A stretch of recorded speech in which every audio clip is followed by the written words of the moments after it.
Live at the international desk, as the Iraqi army pushes towards Fallujah, ISIS is killing civilians who try to flee. An uncertain future for parents in Brazil struggling to raise children affected by the Zika virus. And a prosecutor set to decide whether to charge the parents of a child who fell into a gorilla enclosure.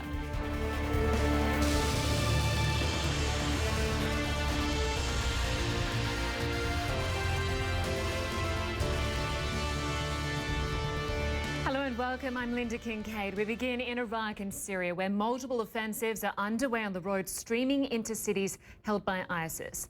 It's an effort to cut off their supply lines and to eventually drive the terror group out.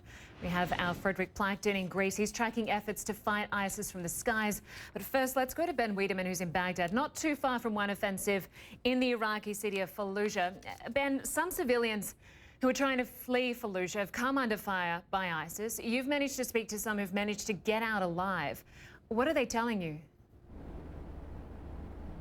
Well, what they're telling us is that life under ISIS, which has been in control of Fallujah for 2.5 years, was hellish, and that the flight out of Fallujah was equally difficult, some of them sleeping for days in the swamps, the marshes around Fallujah, before they could finally get out. But warning before this report, some of the images for some people may be disturbing.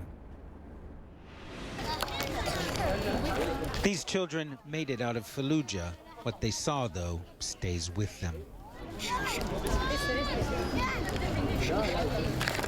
Around 350 families from villages around the ISIS stronghold have found safety, but not much else, in this dusty camp in Abu Ghraib on the outskirts of Baghdad. They managed to escape from ISIS, barely. Thamar Ali knew the militants were rounding up civilians, so he and his family hid in their home with the door open. When ISIS came, he says, they thought the house was empty. Other families didn't do that. ISIS took them away or killed them in their homes. As the battle approached his village, Talib Farhan recalls ISIS told everyone to move to the center of Fallujah to act as human shields. It was an order, he says. If you refused, they'd shoot you on the spot. His family and 3 others managed to hide in the marshes for 4 days until ISIS retreated. Khalid, she's afraid to give her real name, escaped the town of Fallujah until this weekend under ISIS control.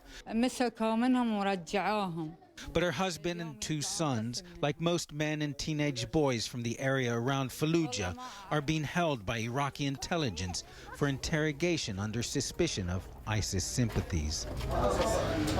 10-year-old Mohammed Anad lies awake in a tent, almost motionless, his chest and abdomen a mass of festering, bleeding, 3rd-degree burns, caused by an accidental kerosene fire before his family fled their home. He couldn't be treated during the fighting. And here his father, Najm, doesn't have the money to take him to hospital in Baghdad for the treatment Mohammed so desperately needs. The people here have lost their homes, their livelihoods, all their worldly possessions, a fate all too common in this desolated land. The United Nations High Commissioner for Refugees estimates that around 12,000 people have fled Fallujah and the area around it. But when you look at the big picture in Iraq, that's just a drop in the bucket. The UN estimates that 3.3 million people have been displaced in Iraq. Stuck in limbo, they wait for the battle to end, to someday go back to their homes, or what's left of them. And in fact, we've seen some of those homes in the villages and towns around Fallujah. The fighting has been extensive, the damage extensive, so it may be quite some time before they're able to go back to those homes. Lynda? Yeah, it certainly will be a really tough time. Ben Wedeman, thank you. Well, the US is ramping up its offensive in northern Syria. One of its aircraft carriers is edging closer to ISIS territory, putting its warplanes in a better position to hit ISIS targets. Pleitgen is on the Greek island of Crete with the details there. You've had incredible access from on board the aircraft carrier. watching this operation in action.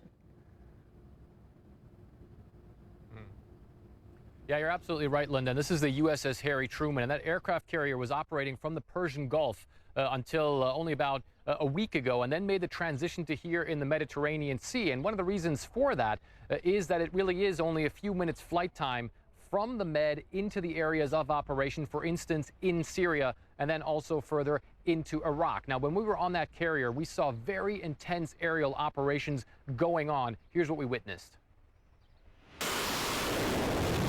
High-intensity operations on the USS Harry Truman.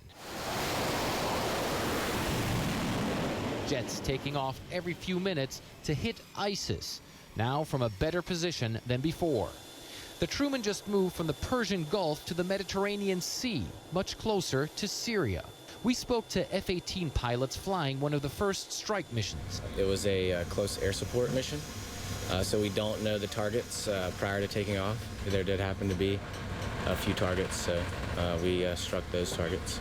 The U.S. says its airstrikes are having a major effect as Allied forces on the ground continue to win back territory from the extremists in places like Fallujah in Iraq and in northern Syria. American jets not only hitting ISIS positions on the front lines, but also supply lines and cash warehouses. The U.S. has drastically stepped up its bombings of ISIS targets both in Iraq and Syria, and the Harry Truman plays an important role in that stepped-up campaign.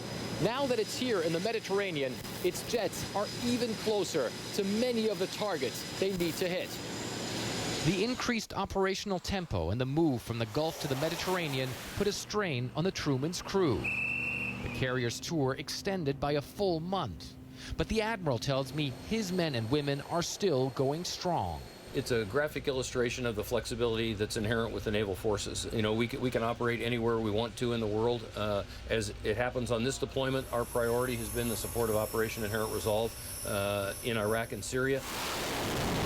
U.S. commanders believe the coming weeks will be critical in the fight against ISIS, now that the group seems to be losing its grip on some of its major strongholds, gains the Truman's pilots helped pave the way for. We have definitely degraded them, and we've destroyed them in many different places all throughout Iraq and Syria, so I feel like we've made a large impact. ISIS may be weakened, but some of the most intense fighting against the group probably still lies ahead. And so do many more combat missions for this carrier's jets.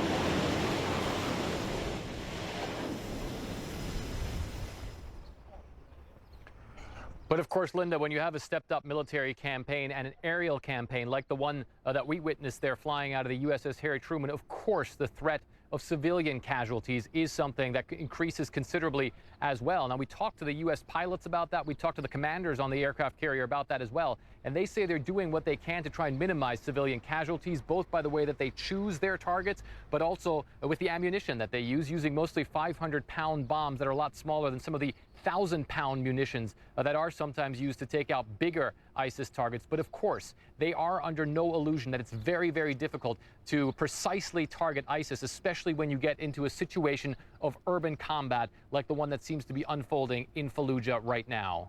Lynda? Yeah, certainly a challenge for them there.